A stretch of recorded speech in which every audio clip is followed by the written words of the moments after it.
Hanover Square Press and HarlequinAudio present You Can't Hurt Me, a novel by Emma Cook, performed by Alex Dunmore. To Louis, Evie, and Amelia. Chapter 1. 7th of December, 2022, 7:30 p.m. I am a ghost in the room tonight. A shadow no one will notice. Exactly as it should be. Guests arrive, flowing towards the heat and hum of the glass atrium at the back of the bookshop. Turning my back to them, I retreat further into the deserted aisles of anthropology, reach for a slim volume, inhale the flutter of air as my thumb zips through the pages. I wait for that aroma, dry and sweet, biscuits and sawdust, to work its usual magic, a sensory hit that never fails to reassure me, until now. Books used to be an escape, a window to another world that for a short time might alter me in some unfathomable way. But I've been too close to them, seen how they can taint and twist the truth. I slip into the atrium, packed with 100 or so more guests. It is easy enough to lose myself here, hovering at the back behind a pillar. I've been paid to melt away into the ether, but I doubt they'll be looking out for me. So why risk coming along at all? What will it solve?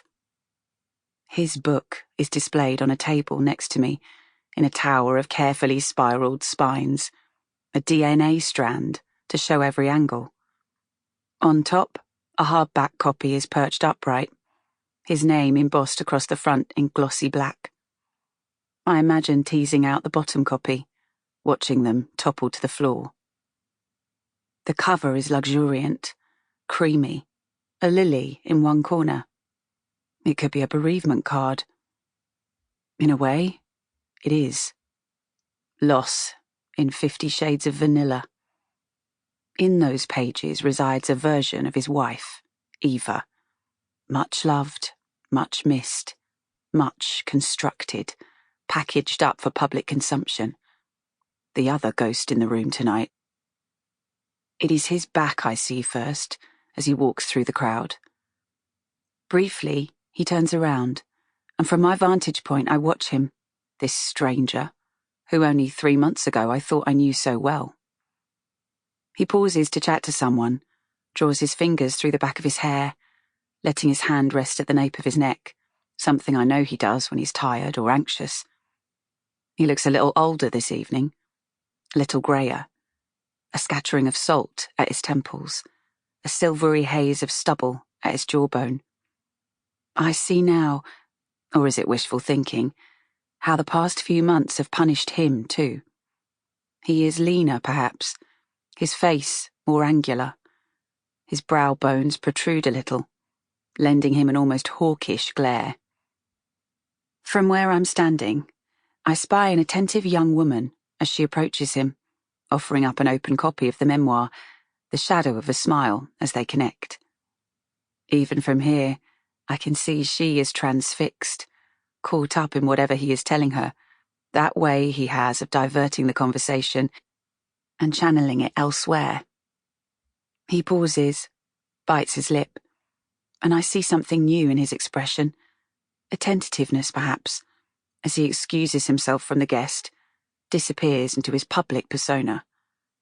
Slowly, he climbs the spiral staircase to a gallery that circles the room, and by the time he's at the top, he has become Dr. Nate Reid. Any shade of hesitation vanished. Priya, his editor, is already there, smiling down at the crowd. Everything about her is sharp and precise. The cut of her pale silk dress, cinched at the waist, the razored line of her dark glossy bob, tucked neatly behind each ear. She taps her ring against a champagne flute, and the clamour subsides. Hello, everyone. Thanks so much for coming tonight. I'd like to start by saying what a privilege and an honour it has been working on this book. She turns and raises her glass to him, her hand touching his arm. Nate's instinct for storytelling is rare and inspiring. Sample complete. Ready to continue?